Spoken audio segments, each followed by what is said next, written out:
case of Kaylee Mandotti. Kaylee Anita Mandotti was born on August 26, 1998, in Webster to TAC Mandotti and Allison Steele. The family was well off, with Allison being a scientist and TAC working as an international executive director at MGM Resorts. After her parents divorced, Allison remarried NASA engineer Lawrence Butin, who lived in Houston. Despite her parents' separation, Kaylee maintained a strong relationship with her father, regularly communicating with him. Her stepfather also adored Kaylee and became like a second dad to her. Kaylee was not only a grateful and loving daughter and granddaughter, but also an excellent student, team member, sister, and friend, known for her infectious laughter and kind heart that could light up any room. Kaylee excelled academically and was actively involved in various extracurricular activities in school, including horseback riding, piano playing, and theater performances. She was also a dedicated Girl Scout and enjoyed spending time with her friends and family, whether it was hiking with her parents or running around the neighborhood. After graduating with honors from Clear Creek High School in League City, Texas in 2016, Kaylee went on to study communications at Trinity University in San Antonio. With her dark hair and radiant beauty, she quickly became popular among her peers. Leading the football team's cheerleading squad and making many friends, Kaylee was always eager to try new and exciting things, from exploring uncharted territories to participating in extreme sports.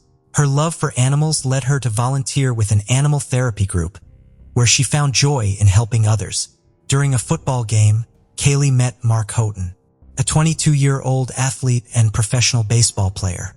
At first, she didn't notice him as she was already smitten with someone else. However, Mark was immediately captivated by her charisma and striking features, particularly her large black eyes. Mark and Kaylee's first two meetings didn't go smoothly, but Mark didn't give up. By September 2017, they had officially started dating. From the start, their friends and acquaintances thought they were a mismatched pair because they were both emotional and had short tempers. Their relationship was lacking in compromise and was characterized by heated arguments and confrontations from the beginning. The young couple's passion often turned to jealousy, leading to frequent quarrels. Friends who witnessed their relationship reported that Kaylee often had bruises on her arms and legs. A close friend shared a particularly disturbing incident, in which Kaylee was too afraid to retrieve her phone from Mark and asked the friend to do it for her. Things eventually escalated to a frightening point where Mark became aggressive, threatened violence, and even pulled out a gun. Kaylee was aware that her boyfriend Mark had a jealous temper, and their loud arguments were frequent. Although she never wanted their fights to be public knowledge, she acknowledged that she wasn't blameless in their disputes. However, on September 24, 2017, her roommates intervened, calling the police around 1 a.m. after hearing loud noises and Mark yelling threats from Kaylee's room. When the police arrived, they found Mark alone in the room. Kaylee refused to press charges, downplaying the incident as just a lover's quarrel. Nevertheless, her friends suspected that Mark's anger issues were fueled by substance abuse and reported his violent threats, including an incident where he threatened to throw Kaylee off a balcony. Despite their tumultuous relationship, Mark and Kaylee had moments of deep love and affection. However, their bliss was short-lived, as their argument at the Malaluna Music Festival in San Antonio on October 29th, triggered by the unexpected appearance of Kaylee's ex-boyfriend, demonstrated. The fight was so intense that they left the festival early. Mark's black Mercedes arrived at a hospital 6 hours after their friends last saw them. He rushed out of the car, frantically waving and calling for help. In the front seat, medical staff found an unconscious, semi-nude girl. The car was in disarray, with Kaylee's clothes scattered around. She was slumped forward, resembling a lifeless doll. The medical staff rushed Kaylee to the emergency room on a stretcher. Mark told them they had taken illegal substances before attending the festival, which helped doctors treat her for a possible overdose. She was later transferred to a medical facility in Kyle, Texas, where a nurse specializing in intimate assault cases examined her and found additional bruises on her arms, legs, and ear. The autopsy revealed that Kaylee died from blunt force trauma to her face and head, indicating she was a victim of a deadly attack. The police then launched an investigation to find her killer. Mark became the main suspect since he was the last person seen with Kaylee that night. Although there was no concrete evidence linking him to the crime, Mark's behavior during police interviews raised suspicions. He changed his story multiple times, contradicting his initial account. Surveillance footage also showed him and Kaylee at locations he had previously denied being at. Additionally, interviews with Kaylee's friends and family revealed a history of aggressive behavior towards her, with one of her sisters even admitting to being terrified of him. Kaylee's mother, Allison Steele, has filed a lawsuit against Trinity University, accusing the institution of failing to protect her daughter from Mark's attacks. The lawsuit, filed in Becker County District Court, also names Mark Houghton as a defendant. It claims that Mark's assault led to Kaylee's death, motivated by jealousy. The lawsuit alleges that Trinity University's staff, administration, and campus police were aware of Mark's erratic behavior during his relationship with Kaylee. Despite this, the university took no action to protect Kaylee in the weeks leading up to her death, even though Mark had threatened to break her face or cause her serious harm. A Trinity University spokesperson declined to comment on the lawsuit's allegations, citing the ongoing legal process. Mark was banned from campus for a year due to an incident in his dorm room, but he repeatedly violated the ban. During investigations, it was discovered that Mark had a history of violent behavior towards his girlfriend, Kay, including threatening to harm her sisters and others. Her sisters reported that Mark had threatened to throw one sister off a balcony and shoot her ex-boyfriend's brothers. Mark had an arrest warrant issued against him, and he surrendered in February 2018. He faced multiple charges, including criminal acts, intimate violence, and abduction, but pleaded not guilty. The trial regarding Kaylee Mandotti's death began in December 2019. Prosecutors argued that Mark's volatile temper led him to fatally assault Kaylee, in a fit of rage, causing her severe injuries. They claimed that Mark then waited 6 hours before taking her to the hospital. Mark's defense team suggested that Kaylee's death might have been caused by factors other than Mark's, such as the banned substances found in her system, which could have led to a spike in blood pressure or head trauma during intimate activity. Kaylee's mother described her daughter's injuries as extremely severe, comparable to those sustained from a fall from an airplane. The injuries covered her entire body, from her head to her toes, including bruises, red marks, and scratches. The only areas that were not injured were her back and the back of her legs. Dr. Susanna Dana, the forensic pathologist who performed Kaylee's autopsy, presented graphic evidence, including photographs of the victim's injuries. These images revealed a subdural hematoma, type of bleeding in the brain typically associated with traumatic brain injury on the right side of Kaylee's brain.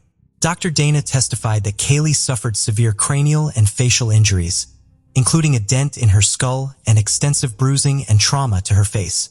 She also found bruises on Kaylee's eyelids, jaws, mouth, gums, lips, and cheeks, as well as hemorrhages in both eyes. Dr. William Anderson disagreed with Dr. Dana's conclusion, stating that the autopsy results were inconsistent with the idea that Kaylee was attacked. Instead, he believed that Kaylee's injuries were more likely caused by a fall and subsequent medical treatment.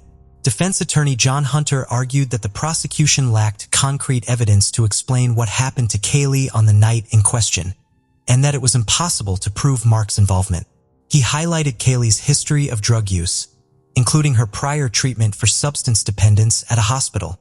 Jason Wallach, a professor, testified that Kaylee's blood contained a high level of MDMA, also known as ecstasy or mol, on the evening of October 29, 2017.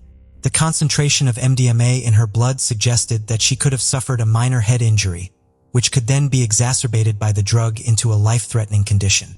John Hunter suggested that a drug can affect individuals differently, leading to varying physical reactions, such as increased body temperature or electrolyte imbalance, which can cause loss of consciousness.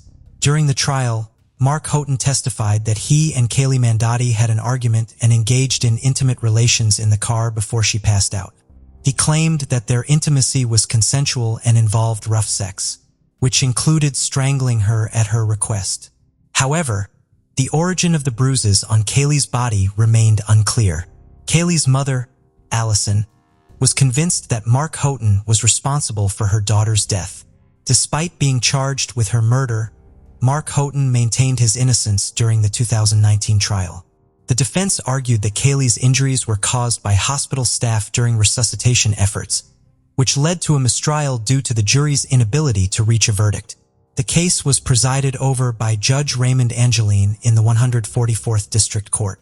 Following the mistrial, Bexar County District Attorney Joe Gonzalez expressed disappointment and announced that he would review the case. Caylee's parents decided to conduct their own investigation, focusing on a small bruise near Caylee's ear. They believe that Mark Houghton might have hit her head against the car window, causing the bruise. Caylee's parents collected evidence, including autopsy reports and photos, and obtained 3 affidavits under oath. This led to Mark Houghton's arrest on charges of aggravated intimate assault and criminal mischief. The timeline of events presented in the investigation highlighted Mark Houghton's alleged lies and the evidence that led to his arrest. During the trial, the prosecutors portrayed Mark Houghton as a manipulative and controlling boyfriend who constantly called Caylee and took her phone away. 2 weeks before her death, Mark Houghton pushed Caylee against a brick wall and trashed her dorm room. Caylee then asked for space, and Mark Houghton began sending her dozens of messages, threatening to end his life. The couple attended a festival where they argued over Caylee's ex-boyfriend. Mark Houghton then took Caylee to a deserted parking lot, where they stayed for over an hour. Prosecutors suggested that it was there that Mark Houghton attacked and killed Caylee. Caylee's family thanked the Texas Rangers for their work in bringing criminal charges against Mark Houghton. The prosecution considered presenting a video recorded by Caylee's parents, but ultimately withdrew it due to potential complications. Mark Houghton was convicted of aggravated assault causing harm that led to the death of Caylee Mandotti. He was sentenced to 20 years in prison with a $110,000 fine and restitution to Caylee's family. He was also barred from contacting over 20 individuals involved in the case. Now over 30 years old, Mark is serving his sentence in Wilkes County Jail, eligible for parole in 2033. Although the conviction brought some closure to Caylee's family, they felt the sentence was not enough for their loss. In the second trial, Mark faced additional charges, including aggravated assault and criminally negligent homicide. The prosecution presented a more comprehensive case against Mark, but the family was still dissatisfied with the outcome and sought a retrial. Caylee's tragic story highlights the devastating impact of violence on young people and her family's quest for justice. Despite the conviction, Caylee's family felt that the verdict did not serve justice for their daughter. In 2019, Caylee's mother, Allison Steele, successfully lobbied the Texas legislature to expand the missing persons alert system in Texas. She also founded the nonprofit organization, Caylee's Calling, aiming to consolidate missing persons alert systems. Additionally, she established a nonprofit organization dedicated to providing public information about the Clear Alert, an emergency broadcasting alert in Texas for individuals aged 18 to 64. In 2021, Allison filed a civil lawsuit against Trinity University, alleging negligence in protecting her daughter. She claimed that none of Caylee's guardians were informed that Mark Houghton had trashed her dorm room, giving him continuous access to her, and making her vulnerable to manipulation. Despite being acquitted of the charge of ending a life, Mark was found guilty of aggravated assault, causing bodily harm. The family expressed satisfaction with the verdict, feeling relief that the legal proceedings had concluded, allowing them to begin the healing process. Losing a child is an agonizing ordeal, and sadly, it was a heart-wrenching journey that Caylee's parents had to endure. Allison said they are still completely devastated by the loss of Caylee, and asked those of faith to pray for her family, friends, and for justice in this matter. On June 5, 2000, at 1 p.m., Sharon Anschutz, a 54-year-old woman, was shot and killed at the John Butler Dry Cleaners on Isley Bridge Road. Additionally, there were no arrests made for an extended period of time, which caused complete panic in the neighborhood. The culprit remained unidentified for more than 20 years, but the investigation was revived in 2022 by a reconstituted cold case unit. A team of meticulous investigators and forensic specialists worked to unearth the long-hidden truth. They carefully re-interviewed both new and old witnesses and assessed forensic data. After 20 years, the murderer was finally apprehended. How did that fateful night's events transpire? Why did the investigators decide to reopen this long-closed case in the eyes of the justice system? Greenville County, South Carolina is a bustling and populous area. More people live there than in any other county in the state. The county seat, where important decisions are made, is located in Greenville. What distinguishes Greenville County is its emphasis on education. Greenville County is the largest school district in South Carolina. Students learn, develop, and make plans for the future here. Greenville County is more than just choices and schools. Another attraction is the natural beauty, which includes peaceful landscapes and undulating hills. This place has a very welcoming community. Tragedies, though, can happen even in this peaceful paradise. The unsolved case of Sharon Ansitz, which persisted for almost 20 years, left a lasting impression on the town. Saw the birth of Sharon Ansitz, daughter of Leslie Franklin Kellogg and Leona Rosetta Skester Prince. Sharon developed into a strong, driven adult. She brought warmth and a work ethic that was characteristic of the Midwest. Having grown up in northern Michigan, alongside her sisters, Sharon Ansitz grew up in Michigan. She also grew up alongside her brothers. She inherited kindness and a desire to make the world a better place from her early years. At exactly 21 years old, on July 12, 1966, she gave birth to a son named Frank. Public access to her and her son's relationship is currently restricted. Sharon relocated to Greenville, South Carolina, in her mid-40s, where she established herself and had additional children. She also had 2 other sons, Walter and Michael, and a daughter, Christina. She was employed at the John Butler Dry Cleaners on Easley Bridge Road, which would subsequently serve as the scene of a tragic incident. Locals knew the small dry cleaners on Easley Bridge Road. Neighbors chatted while dropping off for picking up their laundry at this communal hub. 54 years old Sharon Ansitz, the woman in charge of this dry cleaning establishment, was well known for her diligence and congenial demeanor. She was a beloved member of the Greenville community, having grown up in Michigan. Sadly, on June 5, 2000, Sharon was shot and killed during a robbery at her dry cleaning. Greenville County was forever altered by this tragedy. The killer of Sharon remained a mystery for more than 20 years. The quiet upstate town of Greenville, South Carolina, was horrified to learn of Sharon's horrific murder. On June 5, 2000, during the late summer twilight, dry cleaners were getting ready to close as the sun was setting, creating long shadows on the empty streets. Sharon arranged the counter as usual. She had no idea it would get dark on this typical evening. Among the friends and regulars that evening was an unexpected presence. A certain 44-year-old man had visited the dry cleaners. He occasionally performed strange tasks around the store, such as emptying the trash. His intentions on this fateful evening were, however, not pure. This man was going to rob the dry cleaners. He watched the company's activities in silence, waiting for the ideal moment to strike. With every task he completed in the days preceding the crime, he got closer to his malevolent objective.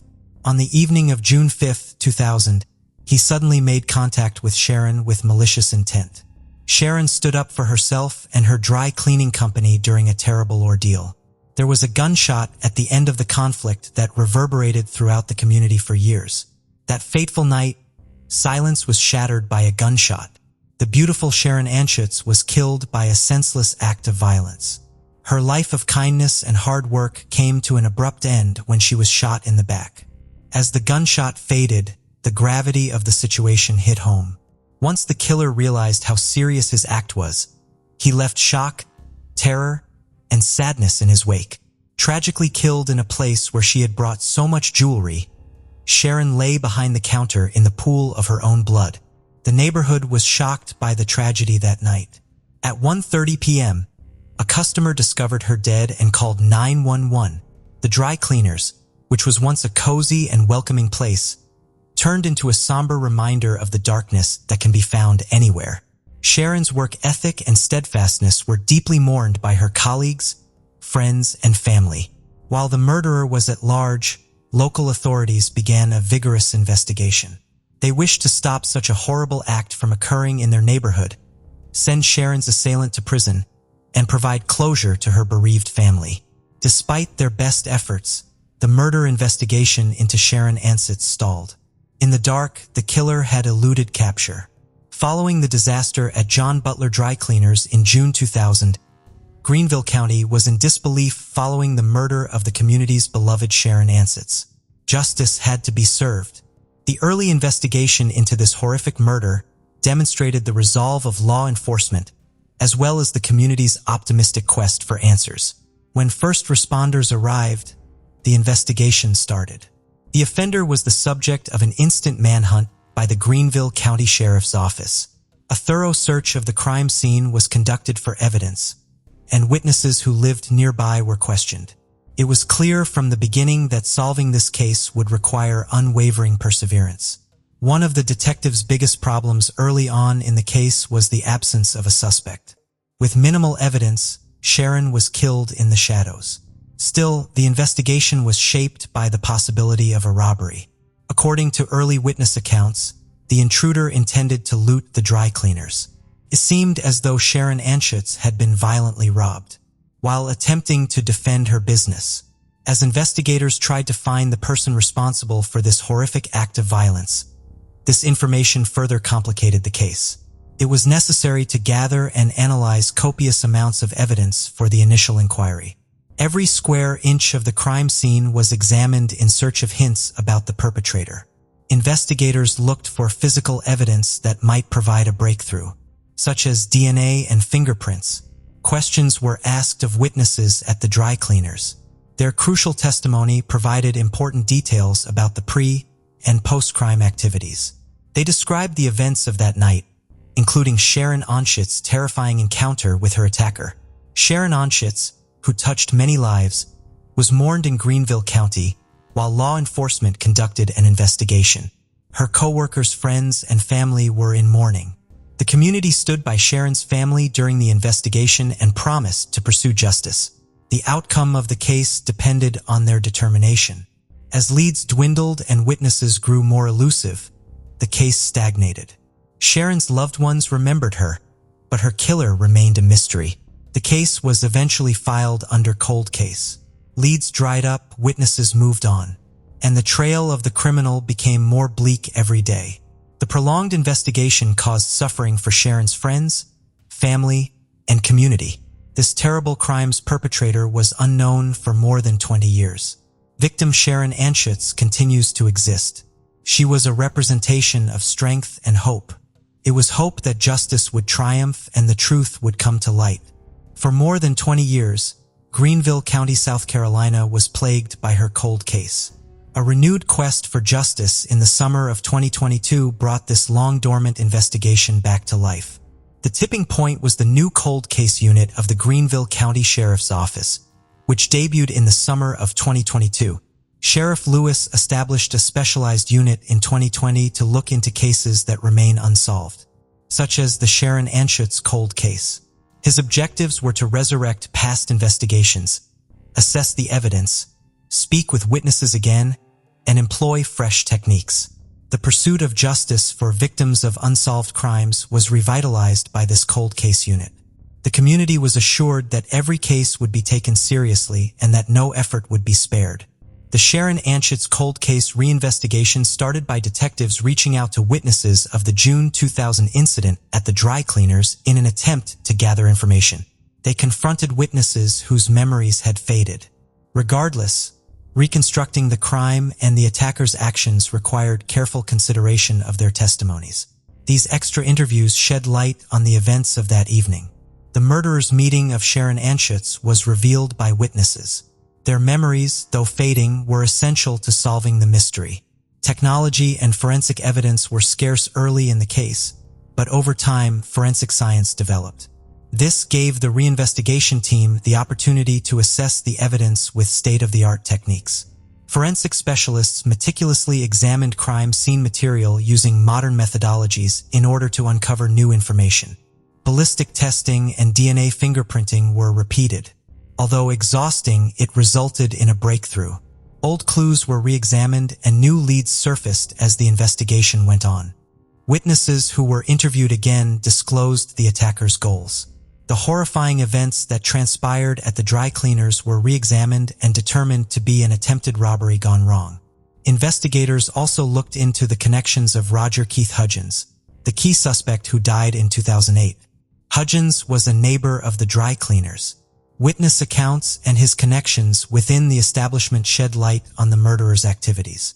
The breakthrough in the Sharon Anschutz cold case was the result of diligent work, fresh interviews, and advanced forensic analysis. Investigators determined that Sharon Anschutz was killed by 44-year-old Roger Keith Hudgens at the beginning of January 2023. Testimonies from witnesses and forensic evidence shed light on that fatal evening. Horrible things happened as a result of Hudgens' plan to rob the dry cleaners.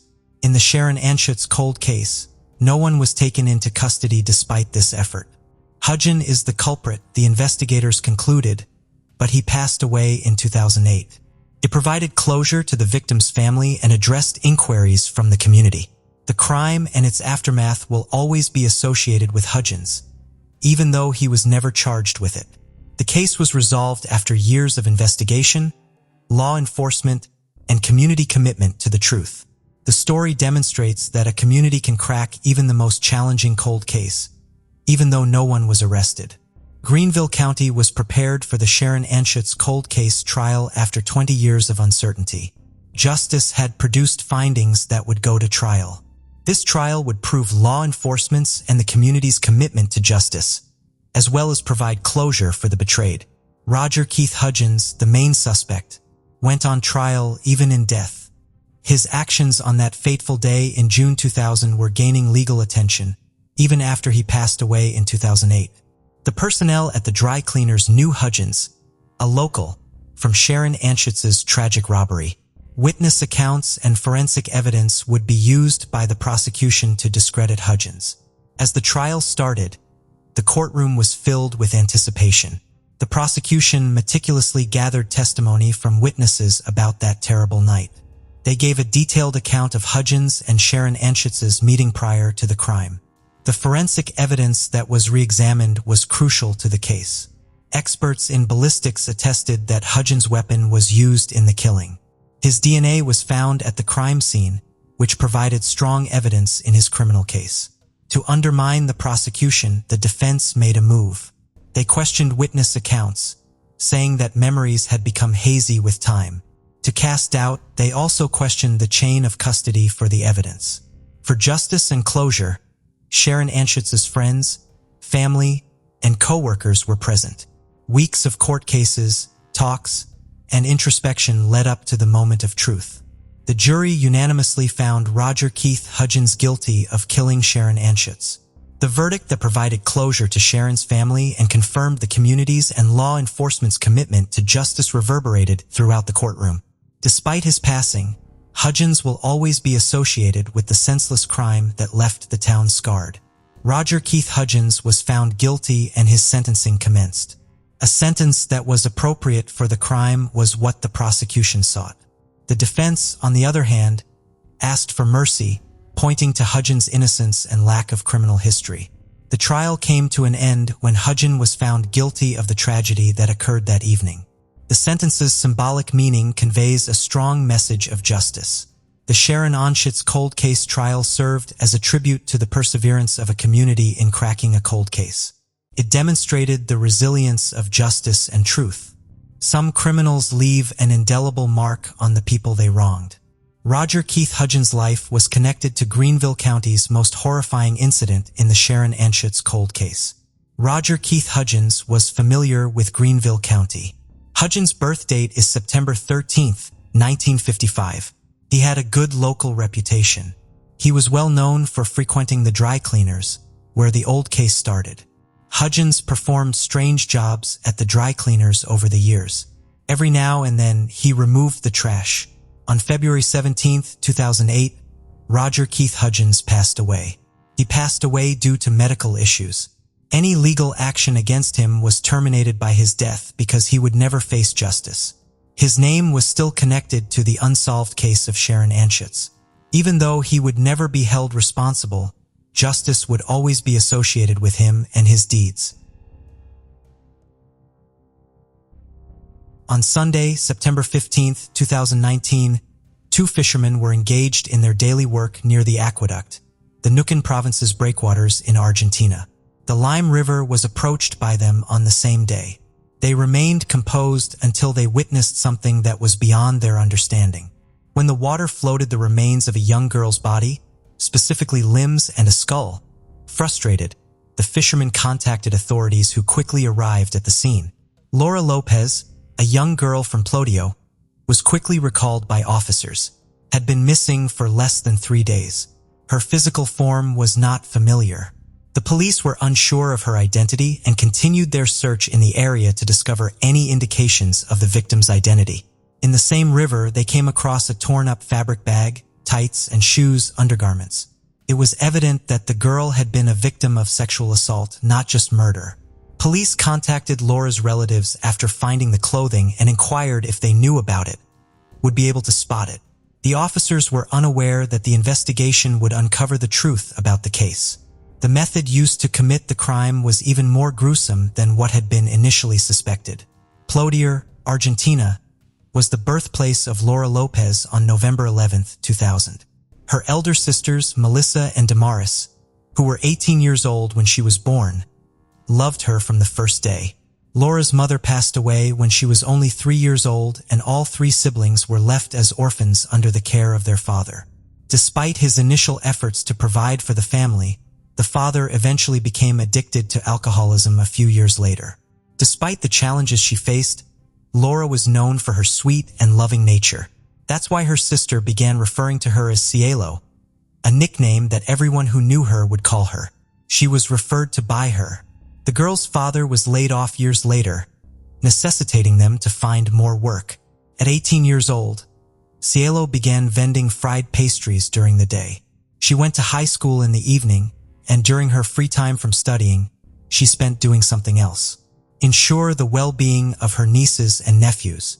At the onset of her schooling, she had aspirations of finding a good job to restore her financial stability. A sense of stability has been bestowed upon her family.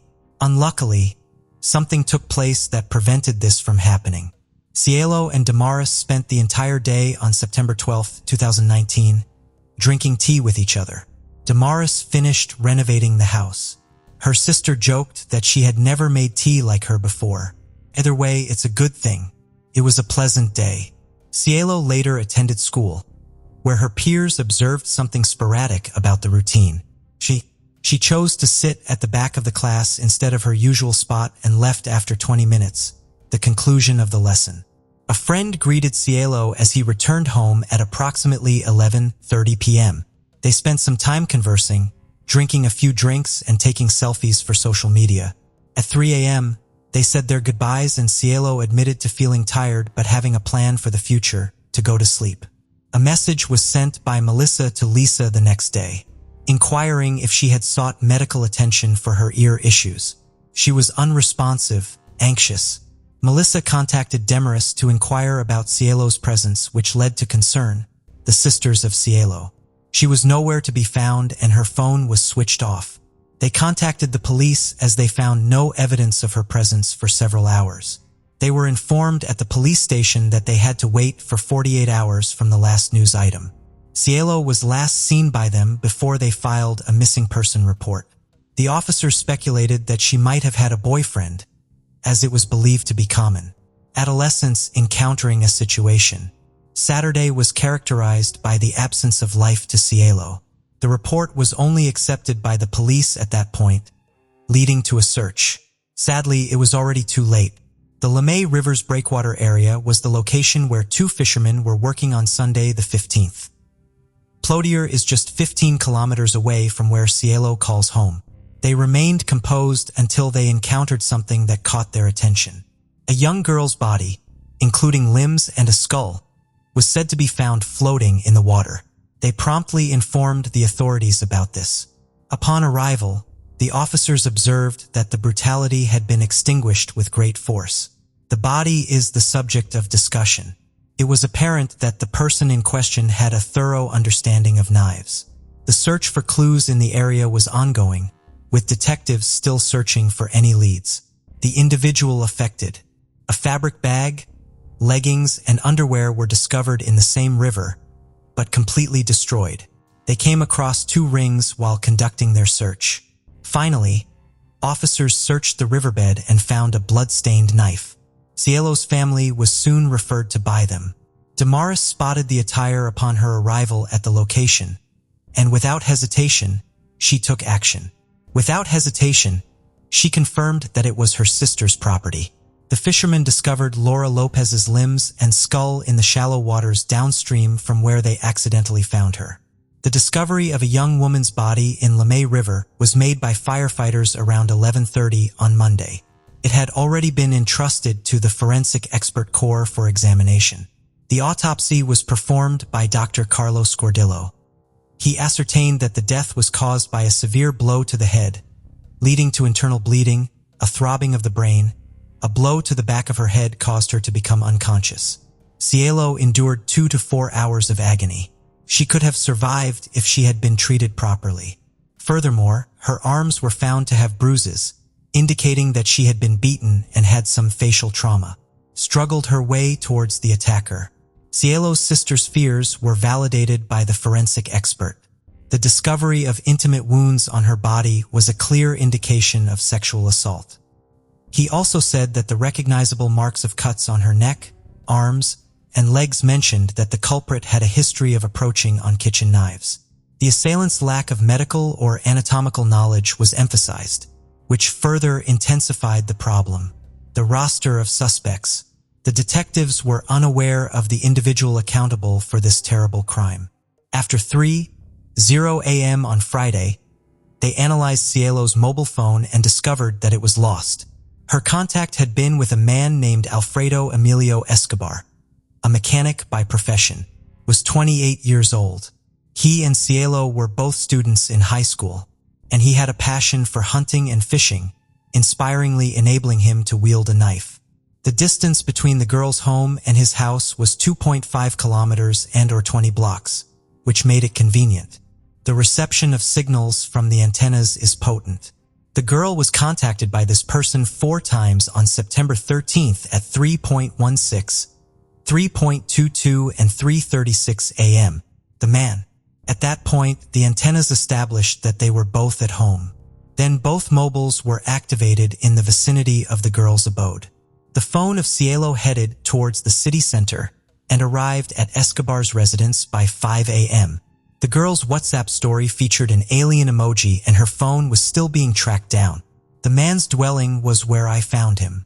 At 5:52 a.m., the girl's mobile phone ceased to function. There was no communication from her thereafter. The records also indicated that Escobar had not re-entered his cell phone until 11:05 p.m. the following day.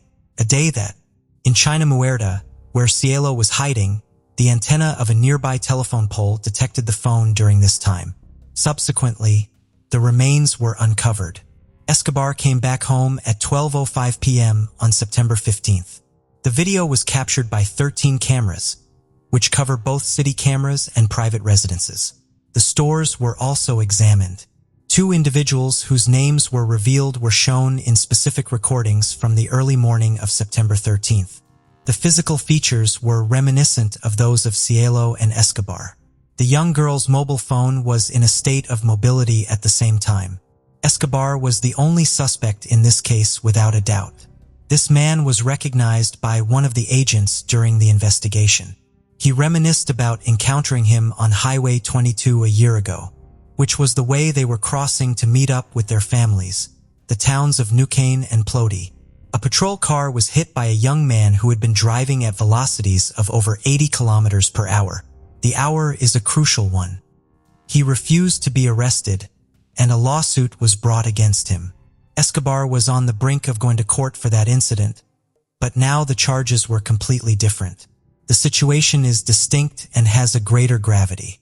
At 8:30 a.m. on September 17th, a police patrol was present at the scene, which was roughly 30 meters away from Escobar's residence, had been working diligently. A young man who looked like the suspect was spotted driving away from a Fiat Ducato minibus that they had observed, exited. He was immediately recognized by the police based on his physical attributes, including his face shape, facial features, and hairstyle. He entered the house and later emerged with two adults around 60 years old. The trio got into a vehicle heading towards Highway 22 without any suspicion. Police chased the vehicle for a while and found it stopped in an area of nowhere. The zone is situated roughly 30 meters away from a bridge that connects New Cane and Cipolletti. The elderly man and Escobar exited the vehicle simultaneously. The police proceeded to ask for identification. Escobar was accompanied by his father and another man while his mother was in the car. It was evident that they were attempting to escape the city. The young man did not hesitate to undergo the procedure, but was visibly anxious. Shortly after, Escobar was brought to the police station and his vehicle was seized. Following that, he was subjected to a medical examination. The examination revealed swollen areas on the knuckles of his right hand's fingers, consistent with the use of a punching hand. He sustained cuts and bruises on the palm of his right hand. Cielo's death occurred on the same day as a few days before. These findings led to Escobar being charged with the rape and murder of the girl. Despite his request to remain silent, he was detained in custody for 6 months. There was a fear that he might escape or interfere with the investigation. On September 1st, the first search warrant was issued at the Estrada Street residence, the location where the Escobar family made their home. The property was sizable, incorporating a construction site and 2 buildings in the back. Upon entering the sleeping area where Escobar was present, officers discovered fingerprints on the walls. The use of luminol to check them resulted in the discovery of bloodstains. A cloth stained with blood was also found by officers during the search. The situation worsened as they walked to the building that was behind the residence. Crumpled vegetation was found to have blood spots. Blood was also present on the gates, the right handle of a cart, and on one end of an infrared emitting device. A device.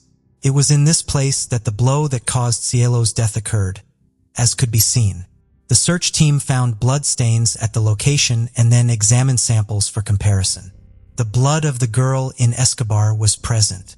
The fluid found on Cielo's body was also examined through DNA analysis. The lawyer representing Escobar stated that rape charges should not be brought up until the outcome is determined. We were seized. Nonetheless, the outcomes were achieved in a short time frame. The Ministry of Health Central Laboratory scrutinized the samples collected during the outbreak. The victim and accused genetic profiles are matched in the search. At the time of his arrest, Escobar was wearing sneakers and a knife was discovered at the river's bottom. They were also examined. Cielo was found to have DNA matching on both items. The victim's genital area was examined using 3 swabs. Escobar's DNA was compatible with one of them. As a result, investigators could already be certain that this individual had sexually assaulted the victim. The girl was killed, dismembered, and disposed of the corpse. The confirmation was made by law enforcement officials during a press conference on September 21st. Prosecutor Juan Agustin Garcia said he believed Escobar was guilty of the crime. He accused Cielo of murdering him to cover up his rape and stated that he could be prosecuted in the event of a guilty verdict, could be sentenced to life in prison. Similar to this, more evidence was still required. Technology played a significant role in Escobar's discovery. Even though he did not plead guilty, the court ordered the seizure of his mobile phone, and he was required to furnish the access code. Scrutiny. Despite having Cielo as one of his contacts, it was discovered that he had removed her from the conversation on the night, the disappearance of her. The victim's call history was deleted by him, but their social security number was not removed. Dialogues with the media, the suspect's actions on September 11th, 12, and 13 were also revealed during the investigation. Visited the social media site to check out pictures shared by Cielo. Escobar maintained his innocence despite the evidence against him. Nevertheless, the evidence indicated that he was accountable for the murder. Ultimately, a conclusion was reached concerning the events that transpired on the night of the crime. On September 12, 2019, Cielo departed from school at approximately 8 p.m. After spending time with a friend, she stated that she was tired and would go to sleep. Sleeping is the purpose of this. She was contacted by Escobar at 3:40 in the morning, and they started a conversation. She and Kim were not friends, but she agreed to meet him, and they went back to his house. The events that occurred inside the house remained unanswered. Nonetheless, the research indicates that Cielo refrained from having personal encounters with Escobar. In a fit of rage, he sexually assaulted her. He took his own life out of fear that she might report him to the authorities. He escorted her to the backyard, hitting her on the head twice. Cielo was alive at that point, and Escobar acted cruelly by hiding her body for several hours. In order to avoid being caught unawares, he also shut down his phone. Cielo's body had been lying in the shed for almost a day, and she passed away due to the injuries. The body was dismembered with a sharp knife that Escobar had hidden in his kitchen. He loaded the body parts into his Fiat Ducato minibus and drove for 15 kilometers to reach his destination, the area where the breakwaters are located. He came back to the location and turned on his phone, feeling relieved and contemplating. The conclusion was reached. This case has become a public concern for the entire city. Nukin has strongly denounced the accused. The statement made by Escobar's younger sister, who is 23 years old, was the most powerful. She posted a message on her social media profile that addressed both her brother and the victim. The publication was met with a range of responses. Some people sympathized with her situation, while others accused her of complicity. In the midst of these assaults, they requested that Cielo and her team remain attentive. Her family is a part of it. Melissa subsequently got in touch with Escobar's sister, expressed her gratitude for the message, and requested an explanation. It's time for people to cease attacking the girl since she has no history of harm. The criminal case was immediately pursued by the prosecution. The initial court proceedings were conducted in the Provincial Legislative Assembly. According to the Nukin prosecutor, Escobar was fully responsible for his actions. The girl was allegedly killed through gender-based violence, in addition to other charges, the act of rape. In the same hearing, professionals who were involved in the examination of the attire discovered in that case. The river, in conjunction with the remains and evidence found in the man's house, provided their testimony. Testimonies. Florencia, Cielo's closest friend, was the most unexpected. She stated that Escobar had been sending messages to the victim for several months, inviting her to join him, to socialize and enjoy a drink. Despite this, they had never met before. She stated that she had been acquainted with him for 5 years and was aware that he didn't have it, a highly commendable standing. Parties at Escobar's house had been a regular occurrence over the years. The house was strewn with alcohol and psychoactive substances. Intimate liaisons were openly shared by couples. According to Florencia, she had advised her friend against dating Escobar on multiple occasions. The girl consistently replied with a refusal to respond and an inability to reply to his messages. The defense questioned why she had not suggested blocking Escobar's number. In response, Florencia stated that her friend had made the decision and she didn't want to dictate anything. Her life. They exhibited the girl's surveillance camera footage while she was on the stand, the day that Cielo went missing. They exhibited her a recording from IR at 4 a.m., which showed 2 individuals standing on opposite sides of the screen, individuals heading towards the central district of the city. Florencia reluctantly acknowledged that it was Cielo. She affirmed that her sneakers, jacket, and walking style were unmistakable. The girl also recognized Escobar. The testimony of Escobar's friend exposed his impulsiveness, as the judge accused him of infidelity. His behavior was marked by substance abuse and womanizing tendencies. His ex-partner was also present in court. According to her, their relationship ended in a negative way many years ago. She reported him to the authorities as she believed he had burglarized her home and stolen money. When she reached out to him to ask for the money back, he ran after her friend who was with her. The defendant attempted to defend himself after examining the testimonies. Escobar pointed to his friend, who sold him illegal substances, as the actual offender. The offense committed. That night, I was in a state of unconsciousness. My admission is that I have committed the act of removing blood and discarding it. He stated to the local media that he had not committed murder.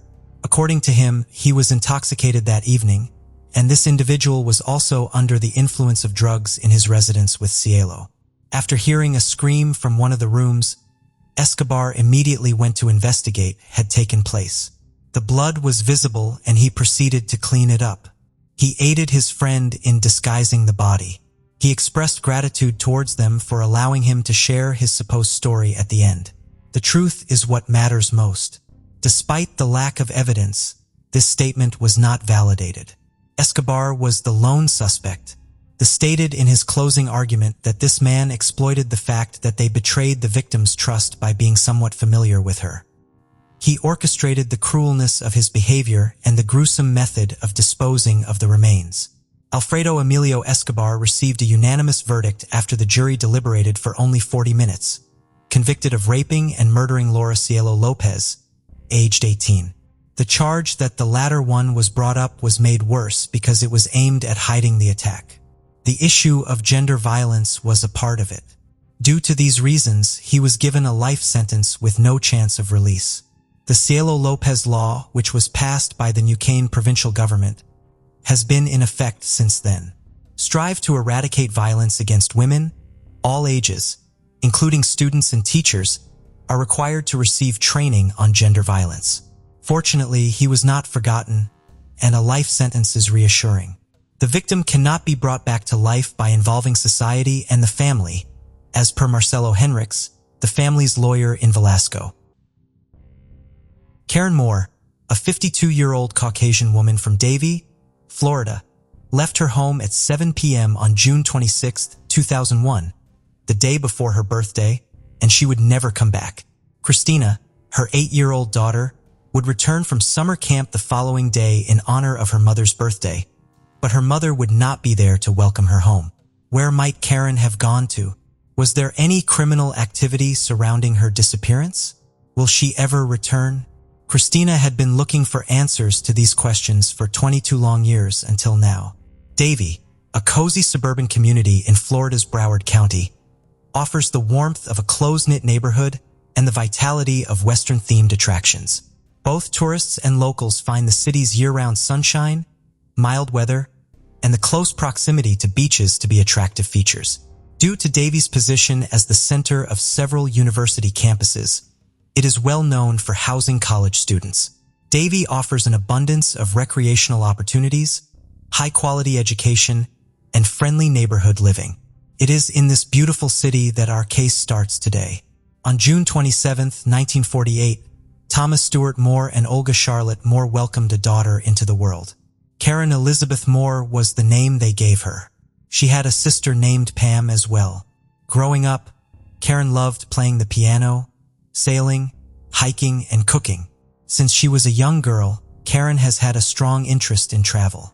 Nobody would have imagined that one day she would leave and never return.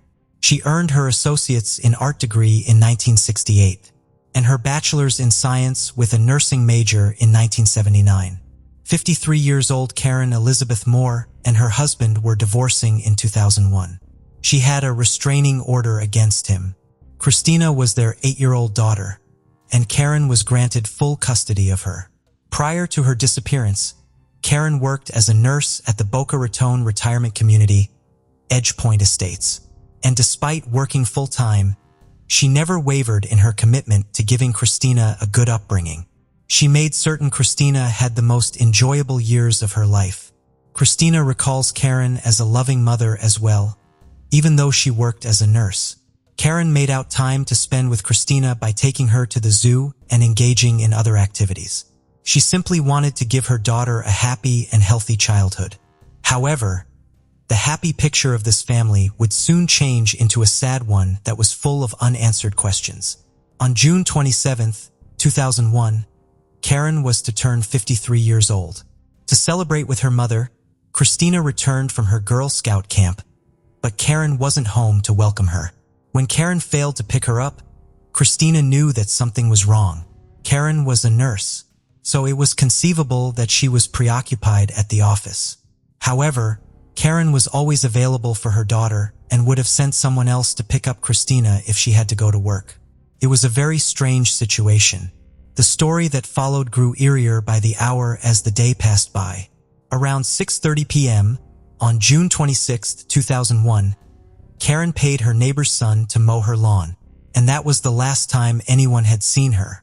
Around 7 o'clock in the evening, she left the house in her white 1999 Saturn. Nobody knew why she had stepped outside or where she might have gone. After waiting for hours and she still failed to show up at the house, Pam Kleiss, Karen's sister, called the police. Pam revealed that on the day Karen vanished, she had asked her ex-husband to pick up Christina from camp before she left for work. She then later had a quick conversation with her neighbor's son before leaving the house. Nobody knows what happened after these incidents. The following day, she had a job to report for. Keith Kreidel, the executive director at Edgepoint Estates, the retirement community where Karen worked, mentioned Karen's 8 years of reliable and responsible work history. Because Karen cared so deeply about her work, if there was ever an urgent task, she would have notified the establishment. Everyone, including her, was aware of how much Christina meant to her. There was no question that Karen did not leave on her own accord. Was this merely a distressing accident? Or was there another factor at work here? The search for Karen Moore was hampered by the police's limited resources and growing suspicions. Tracking her car was the first thing they needed to do. Karen was driving a white 1999 Saturn four-door with a license plate due to CHU when she mysteriously vanished. On the back of her car was a sticker for Indiana State University. Every detail of this information was made available to the public.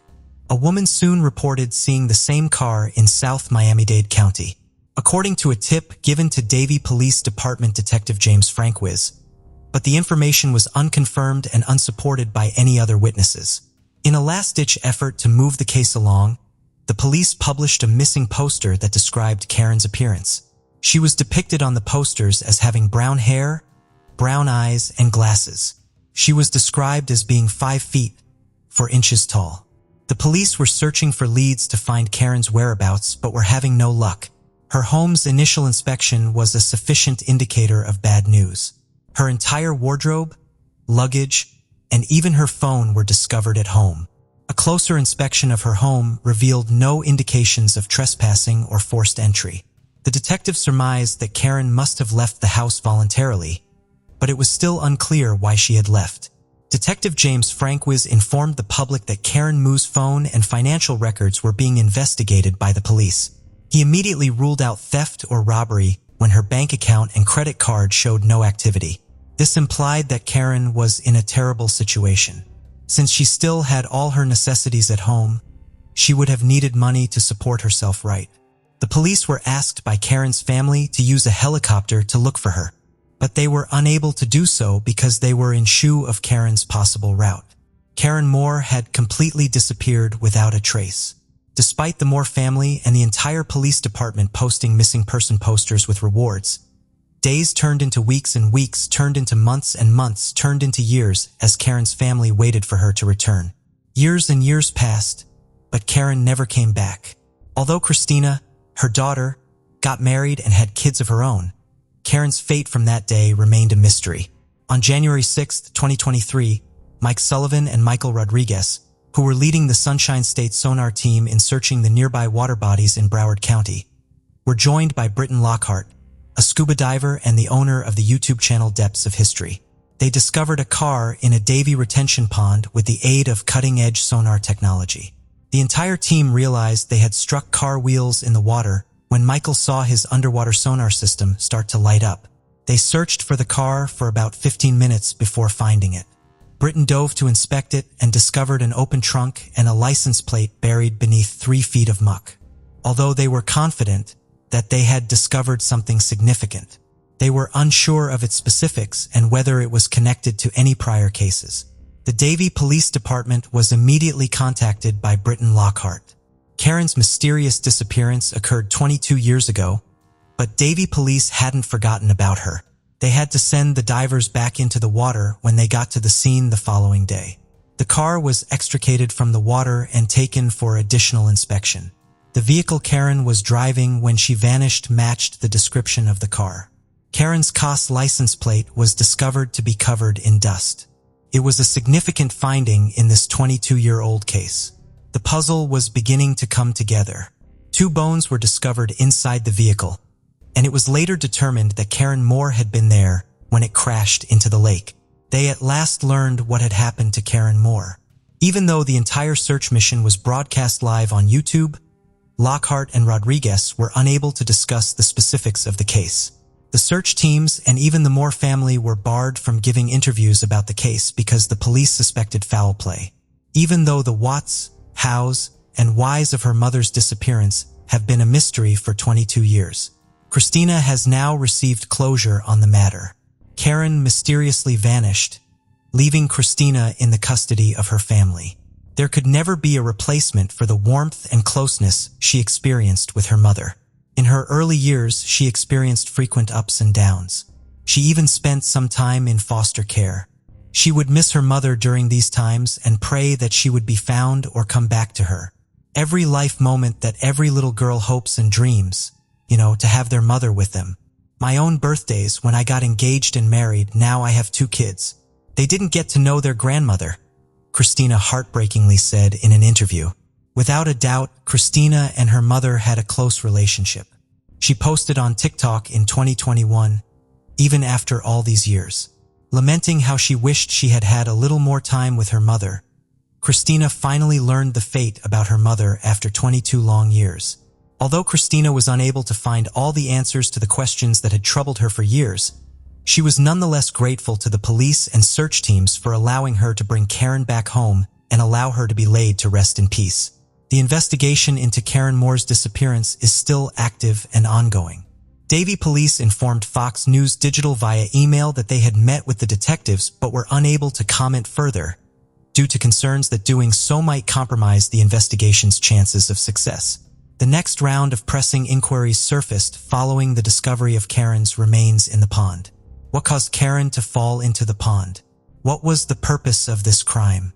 Assuming the police's suspicions are accurate, who was to blame for Christina and the Moore family's 22 years of suffering? There is still hope for Karen now that she has come home after 22 years. A partial success was achieved thanks to the police department's commitment and technological advancements in Sonos systems. Even though the answers currently seem hazy, Karen's justice could be right around the corner. Do not be afraid to speak up if you know anything. Your knowledge could be crucial to solving a long-standing mystery. Was Karen's death a result of an accident or something more nefarious?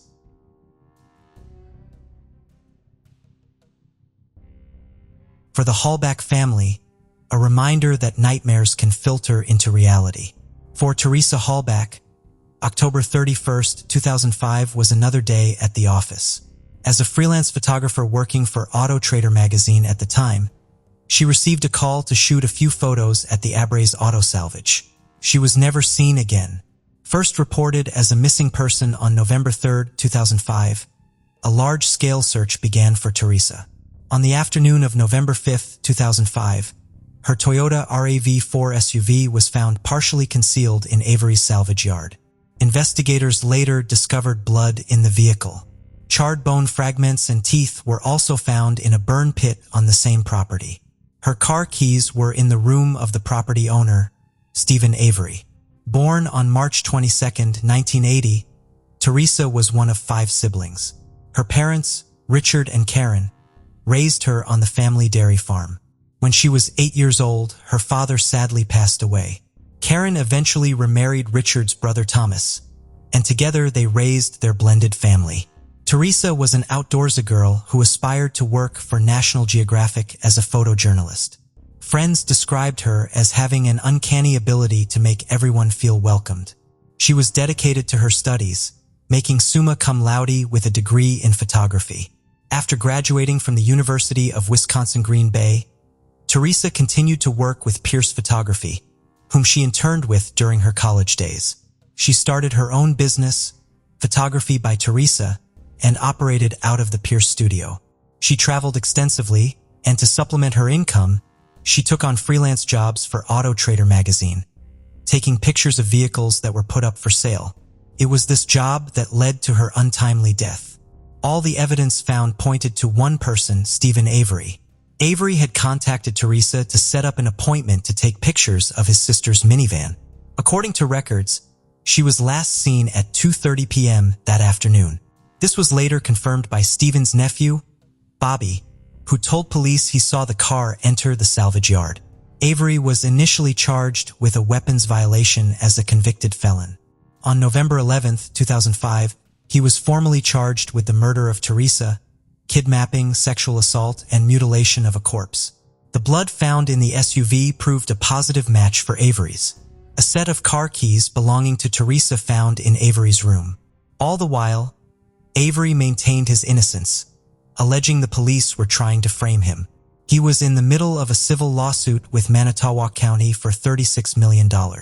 Stephen Avery, born on July 9, 1962, is a Manitowoc County native raised in Wisconsin alongside his two brothers, Charles and Earl, and sister Barbara by parents Dolores and Alan.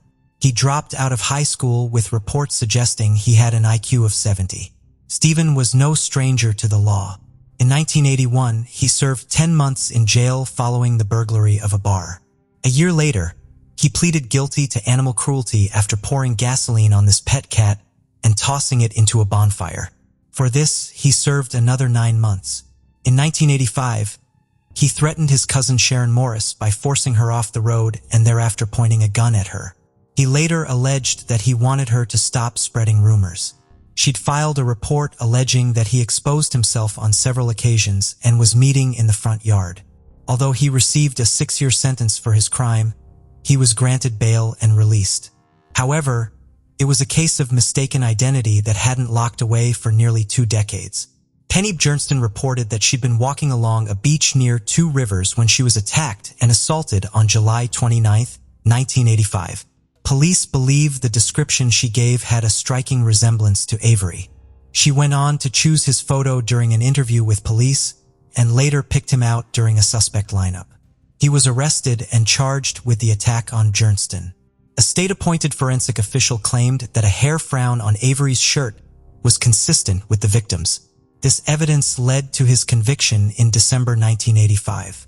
All this despite a staggering 16 witness testimonies and a time-stamped receipt to prove his whereabouts at the time of the assault. Stephen was convicted of rape and attempted murder and sentenced to 32 years in prison. Avery maintained his innocence and appealed in both 1987 and 1996. Both appeals were denied by the higher court. In 2001, though, Stephen made contact with the Wisconsin Innocence Project.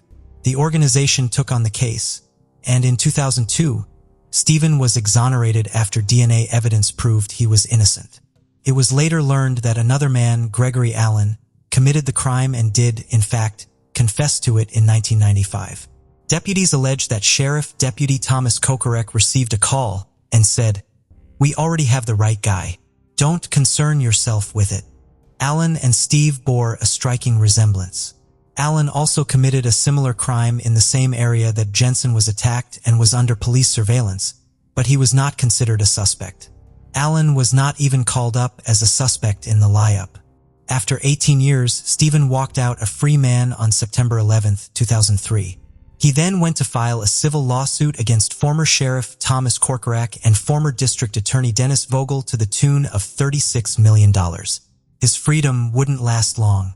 When Teresa was reported missing, searches were conducted in the salvage yard. This was the place she had last been seen, as confirmed by Stephen's nephew, Bobby Gassi. Stephen claimed that he'd spoken to Teresa when she came by to take the photos, and then she left. Apart from the bone fragments, SUV, car keys, and blood found in the car, a bullet with Teresa's DNA was discovered in the garage. While incarcerated for Teresa's murder, Stephen's lawsuit was settled in February 2006, and he was paid a mere $400,000. While in jail, Stephen's younger nephew, Brendan Dassey, was also questioned in relation to the murder. Brendan, who was 16 years old at the time of the murder, was interrogated by police without parental supervision or a lawyer being present. Brendan confessed to investigators that he and Stephen first assaulted Teresa before murdering her. They then burned her body to destroy evidence. "I go down to put it up aside, tear it up, pull it, cut it where? I'll just throw it." He was charged in March 2006 as an accessory to the murder. He later recanted his statement, claiming that he'd been coerced by detectives. Brendan was charged with the same crimes as Stephen, although there was no physical evidence linking him to the crime scene. Stephen was convicted in March 2007 and sentenced to life in prison without the possibility of parole. Later that same year, Brendan too was found guilty and given a life sentence with the possibility of parole in 2048. But there was not to be a cut and dry solution to the murder. The conviction sparked controversy. It was a sensational case. Stephen was the first of the Innocent Project's 174 insinuated convicts to be charged with a violent crime after being released. This caught the interest of aspiring filmmakers Laura Ricciardi and Moira Dimos. Making a Murderer premiered on Netflix in 2015 and created a media maelstrom. The documentary, which took 10 years to research and produce, profiled the case of Steven Avery. The series chronicles the case timeline, beginning with Stephen's wrongful conviction in 1985 and subsequent exoneration, civil lawsuit against the men at Toa County, and the arrest of Stephen and Brendan in regard to the murder of Teresa Halbach. It received both praise and criticism from critics and those directly involved with Teresa's case. The story, caused on an international level, has driven to division and public opinion. A petition to have Stephen and Brendan pardoned was drawn up and sent to the White House. It garnered over 128,000 signatures, but still failed to make any impact. The White House stated, as the convictions were made in a state court, the president had no authority to pardon either defendant. There are those who firmly support the innocence of Stephen and Brendan. These include his immediate family, who have supported him and also pray for the real killer of Teresa to be found. Sandy Greenman, Stephen's ex-fiancée, is one such person. Greenman has been his avid supporter, going as far as to start a Facebook page to garner support and give exposure to the case. She described him as a model inmate. Greenman stated that people take a perverse pleasure in tainting Stephen's name. People like to say Steven Avery has been violent all his life, which is not true, she said. Most notably, though, was the support offered by Kim Kardashian. The socialite has been using her influence to advocate for a fair justice system. Having come across the case on the social media site, her interest was piqued. Although she's made appeals to the governor, even her level of influence has no sway. However, she hasn't given up and hopes to seek justice for both Stephen and Brendan. The other half feels Stephen is where he belongs. On that side of the coin is Jody Stachowski, another ex-fiancée. Jody initially pledged her support in Stephen's innocence during the documentary. Afterwards, she alleged that she had lied and it was all an act. Jody went on to explain to Nancy Grayson in an interview that he threatened to kill her and her family. He alleged that he wanted revenge on all women after his life was wrongfully stolen from him. Stephen is the one person I can't trust. He's a monster, she said. The show also ignited a debate regarding the perspective covered by the documentary. For the supporters of Stephen and Brendan, they feel the points most significant to the trial were highlighted. Dean Strang, one of Stephen's attorneys, agreed that the documentary covered enough to give the public a chance to judge for themselves. He disagreed that the series was subjective. As for the relatives of Teresa, they say the show saddened them. The Hallbacks stated the show sought to entertain and seek profit from their loss. Teresa's aunt, Kay Giordana, and cousin-in-law, Jeremy Fournier, both stated that the show was one-sided. Former Calumet County District Attorney Ken Krantz alleges he was not given a chance to tell his side of the story. The filmmakers denied this and claim that he refused to give an interview. In an interview with People magazine, Krantz alleges the documentary has left out key pieces of evidence. These include Stephen using a fake name when calling Teresa. DNA belonging to Stephen was found on the SUV's hood latch, and a ballistics report showed that the bullet found in the garage was fired from a rifle owned by Stephen. Krantz further alleges that prior to her murder, Teresa had once before made a trip to the Avery residence. When Stephen answered the door with only a towel on, she said she wouldn't go back because she was scared of him. In response to criticism from Krantz and other officials, the filmmakers said they'd given prosecutors the opportunity to answer questions. They believed that the documentary was a fair representation of the case and covered the most consequential evidence given during the trial. The documentary had its desired effect. It poked holes into the narrative of Stephen Brendan's case by exposing allegations of police and prosecutorial misconduct, evidence tampering, and witness coercion.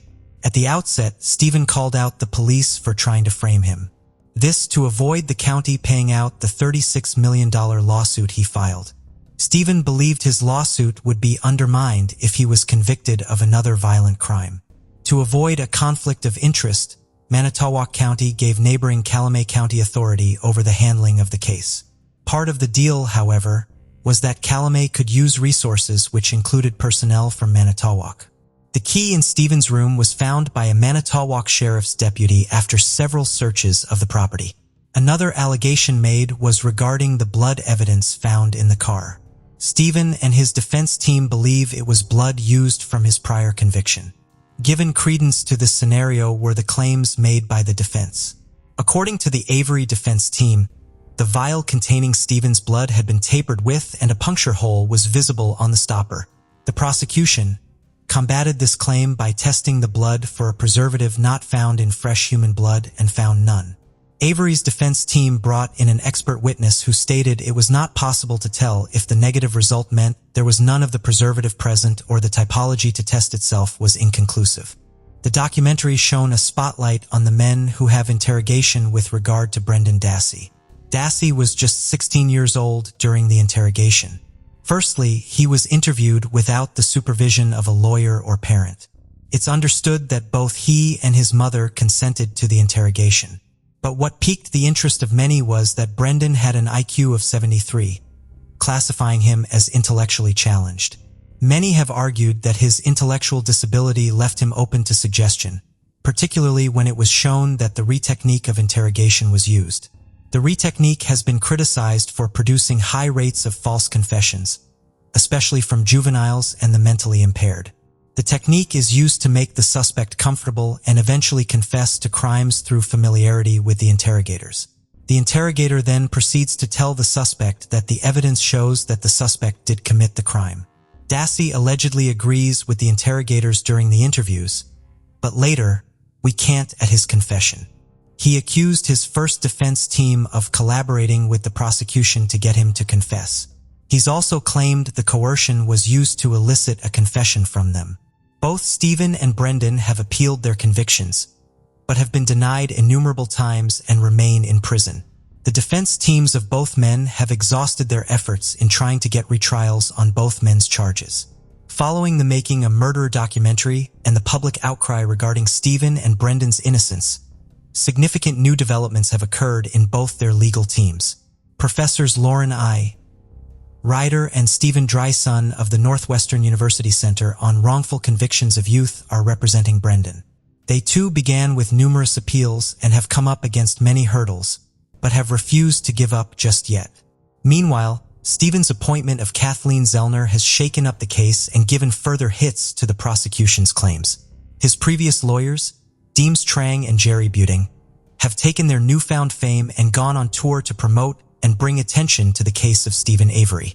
Zellner, considered a trailblazing trial lawyer, has been responsible for overturning 19 wrongful convictions. Her dogged determination and careful analysis of cases has seen her uncover missing evidence that helped exonerate her clients. Most recently notable, she was a consultant for Johnny Depp and his defense team during his trial. Zellner hit the ground running when she was appointed to Stephen's defense team and firmly believes her client is innocent. One of the first things she put to rest was the alleged confession of Joseph Evans Jr. Evans alleged he was responsible for killing Teresa and trying to frame Stephen. Zellner stated that it was a not-so-subtle attempt at publicity. Previously, Evans played snitch and allegedly wrote a 9-page letter to media outlets, claiming he heard Stephen confess to the murder. This time, though, it seems he wanted in on a portion of reward money to make his life in prison more comfortable. However, his claim is not gaining the traction he expected. In August 2016, Zellner filed a motion demanding new scientific testing be done. Willing to pay for the extensive testing, Zellner intended to use this evidence to prove that Stephen had been framed. The theory was that 3 different burn pits showed evidence of human remains being burned. A particularly significant find was thought of a human pelvic bone fragment, a bone that was given to the Hull box as part of Teresa's remains. This action, claims Zellner, was proof that Teresa's remains were planted in Stephen's burrowing pit. The defense, however, didn't get the opportunity to test these bones as they were not disclosed to them. This was a Brady violation according to Zellner, meaning that evidence which could have helped exonerate Stephen was not disclosed in the proper manner with regards to the criminal case. Crucial evidence was just out of their reach. Zellner remained relentless in her pursuit for justice. She approached the case with a new angle, one that could potentially point to a new suspect in the case. Being unable to test the bone fragments, Zellner opted for forensic testing of the Dassey family computer. What she found on it was damning.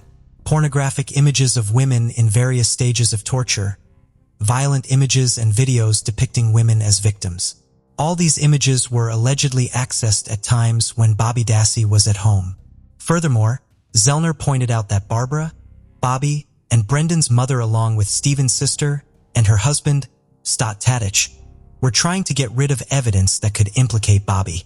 The forensic team were able to download 2,449 pages of data from the computer to a CD-ROM to present as part of the motion for a retrial. On it were all the searches, videos, and photos accessed by Bobby. Bobby is the older brother of Brendan and the nephew of Stephen. He was also the key eyewitness for the prosecution at Stephen's trial. He alleged that he last saw Teresa going to his uncle's house, and when he returned from hunting that afternoon, did not see her or the car again. Added to these claims are the allegations of his half-brother, Brad Dassey. Brad is alleged to have said he believes his uncle is innocent.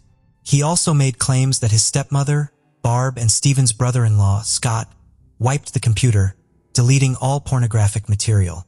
Allegedly, Barb has filed a harassment suit against Brad, following a conversation they had about tracing deleted files from a computer, which some believe is, in part, to ensure Brad remains silent about his knowledge. For Bobby, though, the final nail in this coffin could be the evidence that exonerates Stephen and, in turn, Brendan. An eyewitness has come forward claiming to have seen Bobby being assisted by a much older man pushing Teresa's SUV back into the salvage yard. Thomas Sawinski stated in a sworn affidavit that he drove by Bobby and the other man while en route to deliver newspapers. When he passed the duo a second time, Bobby allegedly stepped out in front of his car to stop him. Thomas swerved to avoid him and continued on his morning route. He said that Bobby's eyes showed he was not pleased to see him there. Following the discovery of the SUV, Thomas realized the significance of the find and contacted police. He told them everything he'd seen that morning, and their response was, "We already know who did it." He provided his details, but he'd never heard back from them. For Zellner, this provides a contradiction to the prosecution's key witness. If proven true, which she's confident about, Bobby's testimony would be false. Zellner believes the rejection of all the crucial evidence in favor of Stephen denied him a fair chance to prove his innocence years ago. The newly filed motion is still with the appeals court and is awaiting an opinion or decision to be read over in November 2022. Stephen Avery continues to maintain his innocence. Kathleen Zellner, in her own words, says she represents the wrongfully convicted and added, "If you lie to her, she will find you out." Could Stephen be the scapegoat to a bigger conspiracy? Is this all a conspiracy to discredit Stephen's claim of improper police procedure, or was there a monster truly hiding within Stephen all these years? 21 years old Ashley Parlier and her parents, Reese and Sherry Parlier, got into a fight on Sunday, June 12, 2005, and she angrily stormed out of their Battle Creek house. Ashley was still missing after a week, so her family filed a missing persons report. All searches for her whereabouts for more than 10 years were fruitless. It wasn't until years later that her family and the police finally received the information they had been frantically looking for. What possible places could Ashley have gone? What ultimately allowed what had happened to her to be discovered? Stay with us as we reveal the mystery behind this cold case that finally became solved after 18 years. According to the 2020 census, Battle Creek, which is located in Michigan, has a population of over 50,000. The city has a variety of recreational areas and historic sites, which helps to create a tight-knit neighborhood where people get to know one another by name and take part in adventurous activities, despite its friendly and welcoming atmosphere. Battle Creek faces serious safety concerns because its violent crime rate is significantly higher than the national average. The community's distress over Ashley Parlear's disappearance in 2005 was worsened by this situation. A case that left the locals shaken and looking for explanations. Ashley Parlear was birthed into the world on October 16, 1983, to the joy of her parents, Russell and Sherry Parlear. She was the second child in the Parlear family. Her early years gave the impression of a young girl who was reserved. This was more a function of her inherent nature than a lack of enthusiasm for life. In fact, Ashley's older sister, Nicole, used to make jokes about how she had an unshakable faith in people. Ashley, who had dark brown eyes and a smile that revealed her slightly misaligned but utterly endearing teeth, tried to see the best in everyone. She really believed people were just as she imagined, good-hearted. Nicole recalled, despite having a mild mental disability that limited her cognitive functioning to that of a 12 to 14-year-old, Ashley never allowed that to decide her life. She had a strong and firm spirit. She obtained employment at the nearby Taco Bell after graduating from Battle Creek High School, which is situated in the busy block of Northeast Capitol. At that point, her aspirations of getting her very own car began to take shape with each paycheck. She withdrew a small portion of her earnings, daydreaming about the independence a car would provide. Nevertheless, despite Ashley's optimism and ambitions, life had other ideas. For someone as trusting and kind as Ashley, the world was sadly not prepared to return her kindness because the unexpected twists of fate lurked in the shadows. No one knew she was about to face a tragic end that would make her optimism for a better future dim. 21 years old Ashley Parlear had a slim build and weighed just under 100 pounds. She stood at 5 feet 9 inches. Even the smallest physical change was bound to be significant for someone of her stature. This was especially true for her adoring parents, who on the fateful day of June 12, 2005, noticed an odd bump on their daughter's body. Ashley's parents' first worries centered on her well-being because of her kind nature and exceptional mental capacity. The potential health repercussions added to their concerns, and they were eager to have her examined. They believed that prenatal care was crucial if Ashley were to be pregnant. Nobody, least of all Ashley, found the realization, the worries, or the discussions that followed easy. After a heated argument, the atmosphere in the Parlear home in Bedford Township's urban neighborhood grew more tense. Ashley was distraught and hastily left the family home. She didn't take a lot of things, but she did have about $700 in cash. She didn't have a car, a license, a phone, or a credit card, so this money was her only option. Initially, it was assumed that Ashley's departure was due to her needing a break some time to settle down. Spend a day or two at a friend's house if possible. This hope was clunted by the Parlear family. However, a growing sense of dread crept over the Parlear family as the minutes turned into hours and the hours into days. The family's optimism slowly gave way to panic. Every missed call and every knock on the door that was in Ashley's troubled her family and made the once bustling house quiet. The Parlear family couldn't wait any longer as the days went by and their worst nightmares started to materialize into a terrifying reality. They decided to call the police and file a missing person report for Ashley after realizing something was seriously wrong. Their expectations are replaced by grief and anxiety. Detectives started looking into Ashley Parlear's mysterious disappearance right away. The evidence appears scanty at first, in the hopes that someone had seen something or heard anything that could lead to her whereabouts. The public was shown a picture of Ashley wearing a checkered shirt with blue jeans and brown leather sandals. Although Ashley Parlear had a distinctive and memorable physical appearance, her emotional state before going missing was a major cause for concern. The case became more complicated as a result of her unplanned pregnancy, vulnerability as a result of her mental capacity, and the significant argument she had with her family just before she vanished. There were numerous reported sightings of Ashley coming from the Houghton Lake region, which seemed like a promising lead. Hopes for her safe return temporarily eased the family's desperation.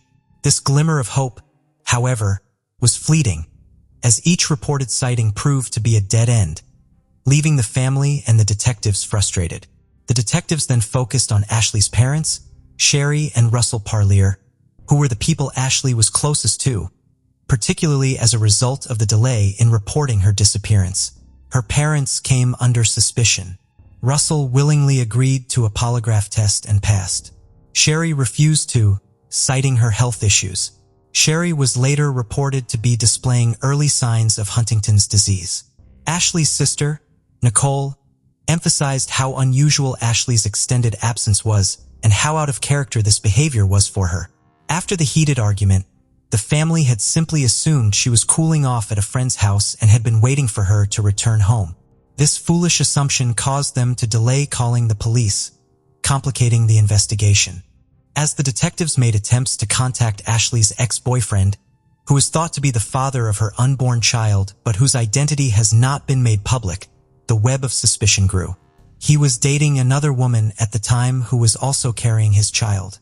Despite not being exonerated, there was no evidence linking him to her sudden disappearance. The investigators ran into numerous leads as they dug further. Some have speculations that Ashley might have had a fragile mental state. In an effort to find information that might offer some sense of closure, this prompted the police to search grimly for a body, but they turned up nothing. Another theory claimed that Ashley had been robbed, but that was disproven by the fact that nothing had changed regarding her social security number.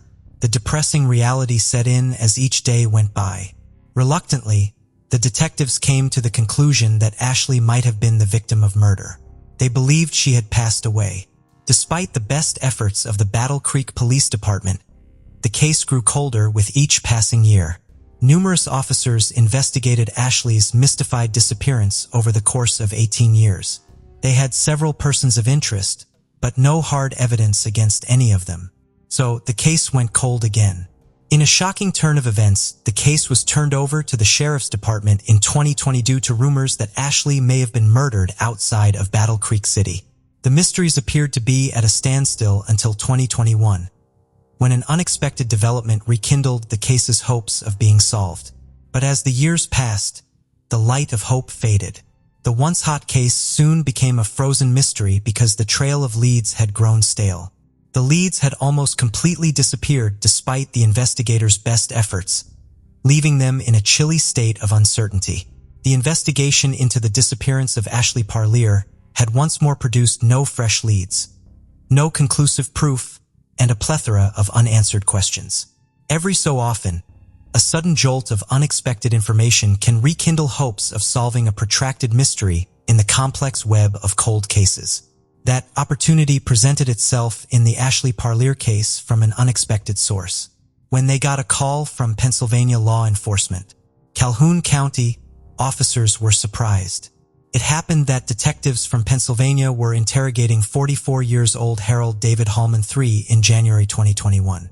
Harold was not just any suspect. He was suspected of being a serial killer. The investigators working on Ashley's case were immediately interested in this revelation. They wondered what information about Ashley's disappearance could possibly be revealed by questioning such a notorious felon. It's possible that the name Harold David Hallman III doesn't immediately come to mind, but he has a dark past. Harold, who was born on November 29, 1978, spent some of his teenage years living with his father in Germany. However, young Harold opted to remain in Germany with a girlfriend as his father relocated to Turkey. Although from the outside he appeared to be just another young man. Looks can be deceiving. Harold committed his first known murder at the age of just 20. A 21-year-old Air Force colonel's son named Joseph Whitehurst was his victim. Whitehurst's body, which had been brutally attacked with a club, was found outside Ramstein Air Base. Harold admitted to killing him while in German custody for a different charge. He claimed it was self-defense. Harold was given a lenient 6-year sentence and a reform school because of his advanced age and a schizophrenia diagnosis. Harold later made his way back to the United States, where he settled near Battle Creek Lakeview and worked as a truck driver. He became involved in the tragic 2005 disappearance of Ashley Parlier around this time. Years later, a mother of two named Tiana Phillips disappeared on June 13, 2018. During Harold's interrogation 3 years later, he said he hadn't intended to kill Tiana Phillips. He merely felt the urge to murder. Another woman, Erica Schultz, comes next, in the year 2020. On December 6th, she disappeared. Her disappearance and murder was linked to Harold via phone records, and he casually compared her murder to a typical day at the park. When he was finally caught, he was injured along Pennsylvania railroad tracks. Harold saw his actions as sins requiring atonement. While in the hospital, he admitted to killing both Schultz and Phillips. Later, while he was in prison, he wrote a letter to his estranged wife, where he detailed his crime against Phillips. This was a devious attempt to demonstrate his devotion to his wife. Harold, interestingly, had a pattern. He would attack, making sure his victims were unconscious, and then leave their bodies in isolated places. His victims would vanish and sustain head injuries. He committed horrifying, organized crimes. The reasons behind Harold's sinister ideas and actions were marquee. He had sophisticated theories about how power works and was interested in learning more about serial killers. He thought that relationships have a clear power dynamic where one person is dominant and the other is submissive. When his wife failed to play the submissive role, he looked elsewhere for that dynamic. When questioned, Harold was able to recall all the specifics of his crimes. He was very familiar with them. He acknowledged that if he wasn't caught, he would kill once more. After identifying two of the victims, Deanna Phillips and Erica Schultz, whom he had killed, Pennsylvania detectives investigating the horrific crimes committed by 44-year-old serial killer Harold David Hallman III discovered another unexpected revelation about Ashley's case. During interrogation, Harold shocked the officers by requesting that the cases of Phillips, Schultz, and Parlier be combined. He hoped to avoid several trials. The detectives were taken aback by the mention of Ashley Parlier. They hadn't discussed her case during their conversation. Their initial confusion gave way to increased curiosity. Harold might be able to shed some light on Parlier's disappearance. When detectives pursued the Parlier angle further, they encountered a startling confession. Harold openly admitted that he was curious about murder. "I just wanted to see what it felt like," he said to the detectives. For him, there was no activity or substance that could compare to the feeling of ending someone else's life. He committed his violent acts as a result of his grisly curiosity. His words painted a picture of a mentally troubled person. The detectives immediately contacted the Calhoun County Police Department to inform them of the startling confession's discovery and to update them on the case's progress. The detectives investigating Parlier's case went to question Harold right away because their curiosity to learn more details from him had piqued. Their further inquiries verified Harold's connections to Ashley Parlier. Records showed that Harold lived in Battle Creek from 2002 to 2009, a time frame in which he communicated with the missing young girl. The police put together a chilling timeline after doing more investigations. Ashley had sought shelter with Harold in Emmett Township, Michigan, following a dispute at her home. She told him about her family's worries and her pregnancy. This visit, however, took a tragic turn. The two got into a heated argument, and he started attacking Ashley. He soon carried her away to the isolated Pennsylvania hills, which was a quiet area. He then took her life there. Although Harold's admission deepened the tragedy, it also brought about closure in some ways. He remembered throwing away his blood-stained clothing and leaving Ashley's remains in Newton Township's northern area. Harold provided more information about his friendship with Ashley Parlier while the questioning was still ongoing. His admission made it clear that they had first met at an event where her parents were also in attendance. This coincidental meeting resulted in a conversation between the two of them, opening the door for a closer relationship later on. He also described how things played out on that crucial day when Ashley argued with her parents. Ashley had contacted him, not because he had any preconceived plans, but rather because he appeared to be someone she had trusted when she went to see him. Ashley confided in Harold about the pressure from her parents to get a pregnancy test. Harold's admission that he was the father of Ashley's inborn child shocked the detectives. Anyways, after the news of a potential pregnancy from Ashley, the atmosphere became tense and the two had a confrontation on the evening of June 13, 2005. In the midst of their argument, Harold lost his cool. He struck Ashley uncontrollably, knocking her out. He then took her about 10 miles out of the town center to a remote place where he described as an overgrown field in Michigan. This isolated location, which had a nearby garage or possibly a deserted house, served as the setting for a depressing story. Harold recalled the unsettling atmosphere created by Ashley's motionless body in the back of the car and the quiet surroundings. The fact that there were no passing cars confirmed his impression that this was the perfect spot to put Ashley's life to an abrupt end. He recalled the incident, explaining how he took Ashley out of the car and, in a fit of rage, killed her to ensure she would never live on the earths again. After that, Harold left for his house and removed all of the evidence. Later, he dumped his bloody clothes at Meijer, a well-known American superstore where he was employed at the time. Uncomfortably, Harold continued to be involved in Ashley's case after that. He acknowledged returning to the location years later and finding Ashley's skeletal remains. His admission was followed by an apology to the Parlier family.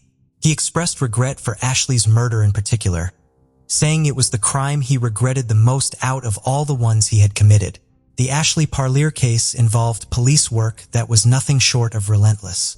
Despite the case's many difficulties, they persevered in their pursuit of information and led for almost 2 decades in an effort to return Ashley to her family.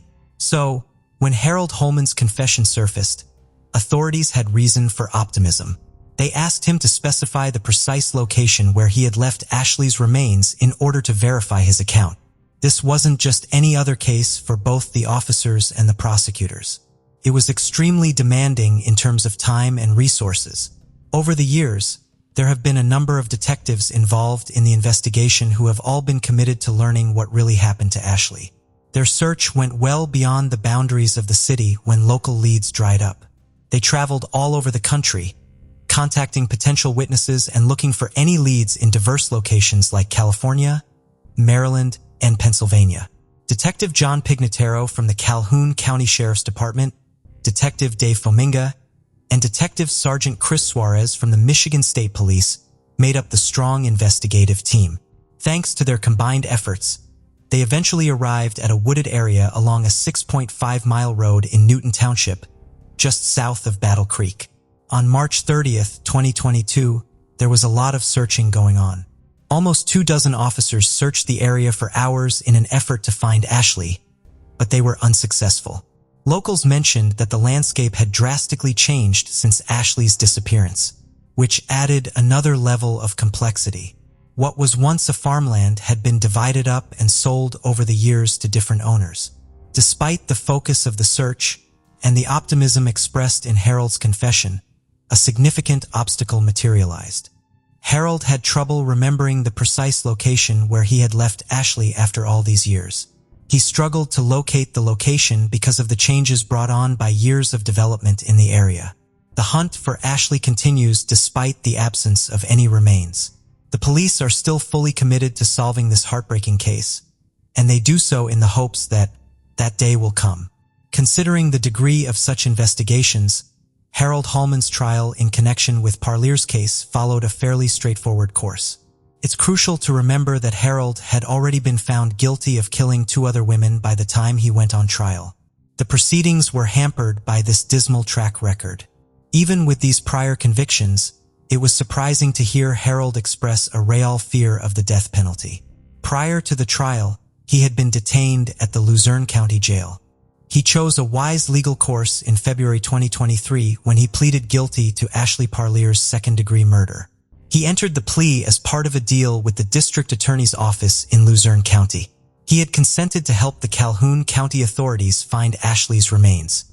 In exchange, he would be spared the imminent threat of the death penalty. Both the defense and the prosecution presented their cases during the trial. The prosecution emphasized the seriousness of Harold's crimes, particularly in light of his prior convictions, while Harold's defense likely focused on his cooperation with the police and his plea agreement. The most anticipated testimony was Harold's own, so to speak. Even though no new testimonies were mentioned, his prior confession was carefully examined, and its significance was clear. The conclusion was inevitable. Harold, the man who had killed multiple people, would not be eligible for parole. Instead, he would serve 2 life sentences plus an additional life sentence. Even though Harold's legal journey appears to be coming to an end, Ashley's case still needs to be resolved. The Calhoun County Sheriff's Office is still looking for information that could lead to the discovery of Ashley's remains. One has urged to contact the Calhoun County Sheriff's Office directly at 269-781-0880 if they have any information about the case. They are still as committed as ever to getting the information they need. The family of Ashley Parlier was plagued by the case for almost 2 decades. Sherry and Russell, her parents, tragically passed away in 2020 without ever learning what had become of their daughter. Nicole, the sister of Ashley, was suffering more and more. She discovered that Ashley had been betrayed by Harold after she had sought refuge with him. Nicole's sorrow was evident. She bemoaned the fact that her parents weren't able to hear this, as she thought back on the tragedy and suspicion that surrounded her family 18 years ago. Nicole made friends with the sisters of the victims. They stood as one, sharing their common grief and concentrating on remembering their loved ones rather than the men who had taken them away. Nicole firmly stated in an interview, "We're going to remember how they were good people." The family now has closure, and even though they are still looking for Ashley's remains, they are also aware of the heartbreaking truth. What could have compelled Harold to carry out such a wicked deed, and how did he avoid capture for so long? Ardith Wood, a stunning 27-year-old, was not only beautiful, but also exceptionally intelligent. She was on the path to earning a doctoral degree in philosophy from Waterloo University while simultaneously working as an editor for a philosophy journal. Ardith's dream of becoming a professor was about to come true. The summer of 2003 arrived. Ardith decided to spend her vacation visiting her family in Ottawa, Canada. She had a wonderful time with her loved ones, going on walks together and cooking at home. On the morning of August 6th, the young woman went for a run. When she returned, her thoughtful parents were already waiting for her with a delicious breakfast dessert. It was a warm and sunny day, so Ardith decided to go for a bike ride. Her brother kindly allowed her to borrow his bicycle. The girl promised to be back in a couple of hours. That day, her mother planned to go shopping before lunch, awaiting her daughter's return from the ride. Ardith loved cycling along the picturesque route through the forest, past the river and cliffs. This trail was popular among local cyclists. It was always peaceful and safe here, but not this time. 27-year-old Ardith never came home. Her mother was worried about her, and then a heavy downpour started. The woman understood that her daughter wouldn't be riding in such weather, but time passed, and she still wasn't back. The family set out to search, assuming the girl might have fallen off her bike and needed help. Bike paths wound through the entire city, and they didn't know which direction Ardith had gone this time, so her relatives searched all over town. Their efforts were fruitless, and when it got dark, they went to the police. Due to the bad weather, the search was postponed until morning. The next day was no news about Ardith. One of the largest search operations in Ottawa's history began. It involved rescuers, police officers, dog handlers with their canines and helicopters. In total, about 1,000 people, including numerous volunteers. Ardith's family actively participated in the search, posting flyers with the girl's photo all around the city. But the first few days yielded no progress. The police turned to the public for help. Soon a call came from a local resident. She said that on the day of Ardith's disappearance, she was in the forest on the bike path and saw a creepy guy with a bicycle there. The witness described him as a young man with a pleasant appearance, well-dressed, but behaving extremely suspiciously. His conduct was frightening. It turned out the stranger had tried to push the girl off her bike and drag her into the bushes. Fortunately, other people appeared on the trail. The perpetrator fell behind and she managed to escape quickly. After this incident, she no longer felt safe on walks and stopped cycling alone. According to the girl, it happened in an area called Green Creek. She suggested that the stranger might have attacked Ardith as well. The eyewitness was invited to the police station to create a composite sketch. She described the suspect as a young man, 20-30 years old, light-skinned, dark-haired with a beard and glasses, pleasant-looking and athletically built. The sketch was shown to Ardith's family, but they didn't recognize anyone familiar to the missing woman. Many men wore similar glasses and beards at the time, so suspicion could fall on anyone. The investigators decided not to publish the portrait in the media, fearing a wave of false calls. The police constantly asked local residents for help, showing Ardith's photo. Law enforcement was confident. Such a bright, beautiful girl with a memorable appearance couldn't have gone unnoticed. Someone must have seen her and could provide a lead. This assumption proved true. 16-year-old Laura called the police. She said that on the day of the disappearance, while riding past on her bicycle, she saw Ardith on the bike trail. The missing woman was sitting on a rock, seemingly resting. When Laura rode further, she heard a scream. Turning around, the girl saw Ardith arguing with some guy. Laura didn't know what to think. Maybe it was just a lover's quarrel. Ardith wasn't calling for help. And then she went into the woods with that man. Laura wanted to find out what was happening, but got scared. Seeing the approaching storm, the 16-year-old witness hurried home. As she was leaving, she thought she heard someone screaming. The police invited Laura to the station to show her the composite sketch of the stranger. She recognized him. According to the girl, it all happened around 1 p.m. in the same place, Green Creek. Later, the police received several more calls from girls who had encountered this creepy guy on the trail. He attacked them, but the victims were lucky to escape. One woman's call particularly stood out. She recounted how an attractive stranger approached her during a walk. They had a pleasant conversation, but suddenly his behavior changed drastically. The men started grabbing her, but the woman managed to push the attacker away with her bicycle and quickly flee. She didn't even look back, afraid he would catch up. After returning home, the woman told her family about the incident and warned her loved ones to stay away from that place. Oddly, none of the girls who were attacked reported it to the police. The search for Ardith concentrated around the creek area. Soon, her bicycle was found, indicating the police were on the right track. Meanwhile, the investigators received another call that became a breakthrough in the case. A man, without giving his name, reported an unpleasant incident in the forest. Terrible accident. Allegedly, he didn't want to harm our Defoteca life. Confused, he decided to get rid of the body. The stranger carried the girl across the creek, dug a small pit and buried her there, covering the grave with branches. Then he hung up. The police managed to trace the call. It was made from a phone booth 20 minutes away from Ottawa. Law enforcement rushed there, hoping to find witnesses or lift fingerprints or DNA from the receiver. But disappointment awaited them. Someone had thoroughly wiped the handset. Neither eyewitnesses nor surveillance cameras could be found. The search for Ardith continued in Green Creek. Dogs trained to detect the smell of corpses arrived at the scene. Soon, the worst fears of the family and the police were confirmed. With the help of the dogs, they managed to find the missing woman's grave, located between two trees in a quiet, picturesque spot. Coming closer, the detectives saw the half-buried naked body of the girl. Likely, the criminal was startled by someone, which is why he buried the victim so sloppily. Criminologists started examining the crime scene, but unfortunately found no evidence, no fingerprints or DNA. The medical examiner confirmed it was Ardith Wood. She died a horrific, agonizing death that didn't resemble an accident at all, contrary to what the stranger said in his conversation with the police. The cause of death was drowning.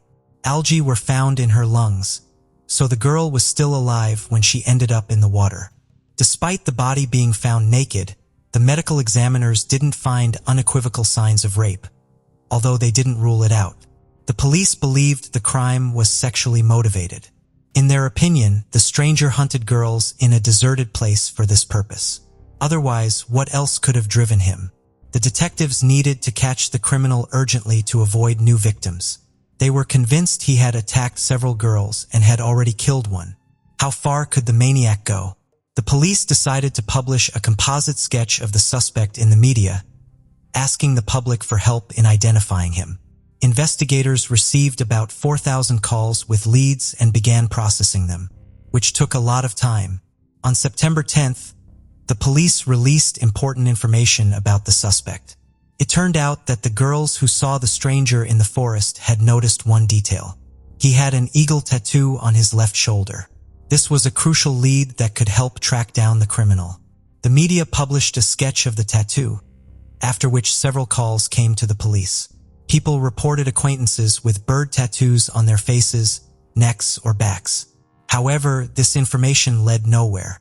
In April 2004, while processing another batch of calls, investigators came across an important clue. A man claimed he knew the killer. The person lived in the area and was riding a bicycle in the Green Creek vicinity of the time of the crime. The detectives were interested in this information and invited the specified suspect for a conversation. When the guy entered the police station, the investigators were amazed. He matched the criminal's description both in appearance and age. During the conversation, the young man was noticeably nervous. He said he often rode his bike along that trail, not understanding what the issue was. When the police asked him to show his shoulder, an eagle tattoo was found there. It turned out that the man had previously had problems with the law. He became the prime suspect. The interrogation lasted 3 hours. The entire time, the suspect answered questions defiantly and aggressively. He said about himself, "I'm like a scorpion under a rock. You never know what I'm going to do." The guy had no alibi, but couldn't say what he was doing on the day of our death's disappearance. However, he denied involvement in the girl's murder. There was insufficient evidence against him, so the suspect was released, but placed under surveillance. A few weeks later, he was invited for questioning again. The detectives had gathered a lot of information about him and carefully prepared their questions. They also suggested the young man take a polygraph test. The suspect agreed and easily passed all the tests. The police couldn't believe it but had to let him go. Got all suspicions. The investigation had reached a dead end. The Ottawa police announced a $50,000 reward for any information that would help solve the case. It was the largest amount law enforcement had ever offered under similar circumstances. Soon, about 5,000 calls with leads came in, which the police began to check. One portion of information mentioned the name Christopher Myers, which caught the investigators' attention. It turned out he had previous convictions for selling prohibited substances. Colleagues described 25-year-old Chris as a quiet, non-confrontational, and even inconspicuous guy who worked as a janitor. His face was remarkably similar to the composite sketch of the suspect. Moreover, he had the same beard. The police were delighted, thinking they had finally found the right man. But it turned out Christopher had an alibi for the day of our death's disappearance. The landlady of the apartment he was renting claimed that on August 6, 2003, the young man was at home in the morning and then went to work at a restaurant. This surprised the police because a year had already passed. How could the woman remember the details of that day so clearly? Another problem arose. Christopher didn't have an eagle tattoo on his shoulder. Although witnesses insisted they had seen this tattoo on him, maybe he had it removed. The detectives were convinced this was the person they needed and had to prove it. A few weeks later, another similar attack occurred. In the evening, a girl who closely resembled Ardith was walking alone across a bridge when she heard someone walking behind her. Turning around, she saw an attractive man on a bicycle. The girl had no intention of making acquaintances or talking and asked to be left alone. The man rode past her, and just as she sighed with relief, the stranger turned his bicycle around and rushed straight at her. There was no one around who could help. The attacker jumped off his bike and forcibly dragged the victim into the bushes. The girl screamed very loudly, which seemed to frighten the assailant. He fled. The victim went to the police. Other investigators took on this case. Everyone assumed it was an attempted robbery, and the detectives investigating our death's disappearance found out about the incident much later. In May, another attack occurred on a tall blonde woman similar to the missing person. The girl was returning late in the evening from a party when a stranger approached her and tried to strike up a conversation. She asked to be left alone. Then he started asking for help, claiming he was lost. The girl explained where he should go, and he left. She breathed a sigh of relief, but literally 10 minutes later, he attacked her from the bushes. The assailant furiously began strangling her, twisting her neck. At that moment, the girl thought it was the end, but she continued to resist, screaming, hitting him, biting. Her screams attracted the attention of the residents of the building, who came out to see what was happening. This frightened the criminal and he fled, but this time he made a serious mistake. In his haste, he dropped his phone. Investigators established that the mobile belonged to Christopher Myers, whom they suspected in the Odd Death murder case. The puzzle came together. Chris committed all the similar crimes. He chose girls with similar appearances, blondes, and attacked them. Christopher was brought in for questioning, but he wasn't in a hurry to confess to the murder. He said he had never been to Green Creek, had never seen our death, and wasn't involved in the other attacks. Chris complained about mental health issues and uncontrollable aggression, but insisted he hadn't caused physical harm to anyone. The detectives noticed he had crooked teeth and persuaded him to take a polygraph test. The test lasted 5 hours, and Chris failed it miserably. But despite this, he still continued to claim his innocence, saying the polygraph was wrong. Since the results of the lie detector test weren't considered evidence, the suspect had to be released. For the next 5 months, detectives gathered evidence against him, interrogating everyone who knew Christopher, relatives, friends, colleagues, and his ex-girlfriend. It turned out Christopher was born into a dysfunctional family of alcoholics. His difficult childhood was accompanied by the development of various mental disorders: attention deficit disorder and schizoid disorder. Chris was taken from his birth family and adopted by another couple. The adoptive parents treated the boy with love, but he was uncontrollable. They couldn't cope with raising the troubled child and returned him to the orphanage when Chris turned 12. As he grew older, he seemed to become an ordinary, normal guy. Christopher graduated from school, entered university, socialized with friends, and lived in a dormitory. But his roommate considered Chris abnormal. He told creepy stories that frightened her. Eventually, she kicked him out of the room. Chris's ex-girlfriend revealed that he loved cycling along the trails of Ottawa and was fascinated by the picturesque scenery. She also disclosed his main secret. Christopher enjoyed temporary tattoos.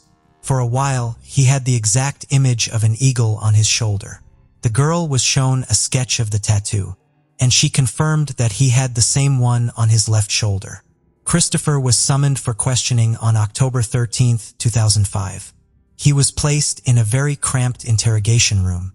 This time, the conversation was conducted by burly men who pushed their chairs right up against Chris. All this put tremendous psychological pressure on the suspect. The investigators started with simple words. "We know everything about you, Chris. We know it was you who killed our death." Christopher responded evasively. 3 hours later, he began to give testimony. Confused and inconsistent, Chris admitted that he was in Green Creek that day and met our death. Struck by her beauty, he decided to get acquainted. He started giving compliments, chatting nicely, and then invited the girl into the woods, and she agreed. Once there, Christopher began hugging and kissing her, showing the detectives exactly how. And then, according to him, it all ended.